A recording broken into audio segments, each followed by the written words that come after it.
جی السلام علیکم اسٹوڈینٹس، بیٹا کیسے ہیں آپ لوگ؟ جی بیٹا ہم جو ہے یہ سبق نمبر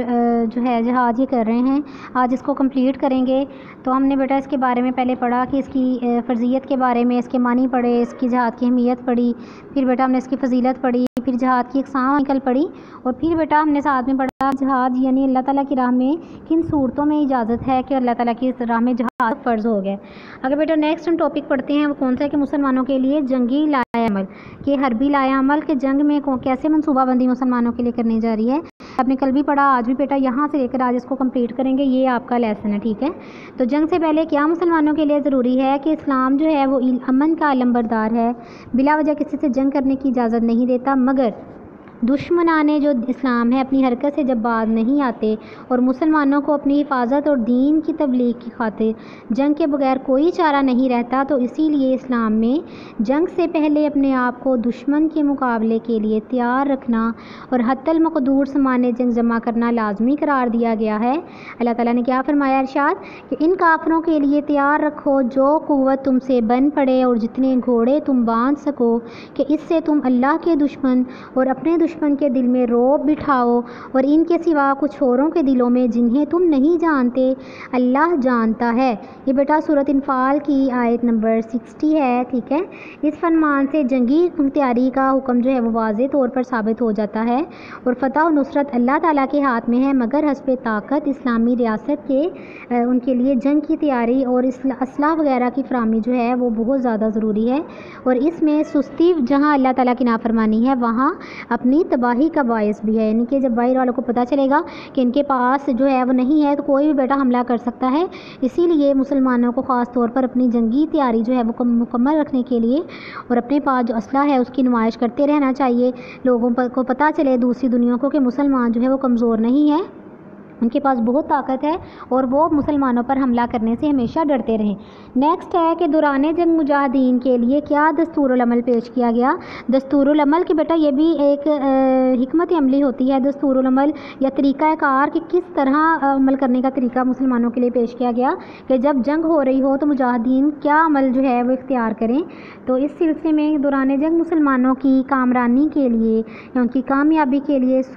قرآن پاک کی جو سورۃ انفال ہے اس کی آیات نمبر 45 سے 47 تک میں چند رہنما اصول بیان ہوئے ہیں، جس کا مفہوم جو ہے وہ پیش کیا جاتا ہے۔ کیا فرمایا اللہ تعالیٰ نے کہ اے ایمان والو، جب تمہیں کسی جماعت سے جنگ کرنے کا اتفاق ہو تو درج ذیل آداب جو ہیں وہ ان کا خیال رکھو کہ تمہیں یہ سارے کام کرنے ہیں۔ نمبر 1 کیا ہے کہ ثابت قدم رہو، دوسرا یہ کہ اللہ کو خوب کثرت سے یاد کرو یا خوب اللہ کا ذکر کرو کثرت سے، امید ہے کہ تم کامیاب ہو جاؤ گے، تیسرا اللہ اور اس کے رسول صلی اللہ علیہ وسلم کی اطاعت کرو، چوتھا آپس میں مت جھگڑو یا آپس میں لڑائی نہ کرو کہ اس سے کیا ہوگا تم کم ہمت ہو جاؤ گے، یعنی کہ تمہاری ہوا اکھڑ جائے گی، مطلب تمہارا وقار جاتا رہے گا، تم بزدل ہو جاؤ گے۔ پانچواں صبر کرو، بے شک اللہ تعالیٰ صبر کرنے والوں کے ساتھ ہے۔ چھٹا ان کافروں کی طرح نہ ہو جانا جو اپنے گھروں سے اتراتے ہوئے نکلے اور لوگوں کو اپنی شان دکھاتے ہوئے اور اللہ کے راستے سے روکتے ہوئے نکلے،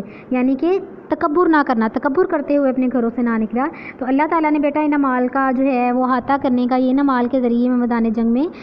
جو ہے وہ رہنے کا حکم دیا۔ بیٹا انہوں نے آگے ادھر پیراگراف میں لکھا ہے، آگے یہی پوائنٹس نکالے ہیں کہ ان آیات میں درج ذیل باتوں کو اپنانے کا حکم دیا گیا۔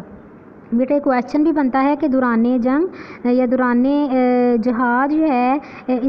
اسلام نے مجاہدین کے لیے کیا دستور العمل پیش کیا، ٹھیک ہے۔ اسلام نے دوران جنگ مجاہدین کے لیے کیا دستور عمل پیش کیا؟ تو نمبر 1 ثابت قدمی، کہ ثابت قدمی جو ہے اس سے رہنا اور کثرت ذکر الہی کہ اللہ تعالیٰ کو کثرت سے یاد کرنا۔ نمبر 3 ہے اطاعت خدا اور اطاعت رسول صلی اللہ علیہ وسلم، یعنی کہ اللہ اور اس کے رسول کے حکم کی اطاعت کرنا، ان کے ہر حکم کو ماننا۔ نمبر 4 ہے نزاع اور اختلافات سے اجتناب۔ نزاع اور اختلافات کہتے ہیں جھگڑنا، نزاع جھگڑے کو کہتے ہیں کہ آپس میں مسلمان جو ہے وہ جھگڑے سے بچیں، کہ اگر وہ آپس میں لڑنے لگ گئے تو پھر وہ کافروں کا مقابلہ کیسے کر سکیں گے، اگر انہیں پتہ چلا کہ مسلمان تو آپس میں لڑ رہے ہیں تو کمزور ہیں، وہ پھر زیادہ شیر ہو کے زیادہ مسلمانوں کو نقصان وہ پہنچا سکتے ہیں۔ اور کیا ہے 5 صبر کرنا، کہ صبر سے جو ہے وہ کام لینا، اور تکبر، غرور اور ریاکاری وغیرہ سے اجتناب کرنا۔ ریاکاری کہتے ہیں دکھلاوا کرنا، کہ ہر طرح کی برائی سے یا ہر طرح کے تکبر سے اپنے آپ کو باز رکھنا۔ اگر مسلمان اللہ کے دین کی خاطر مندرجہ بالا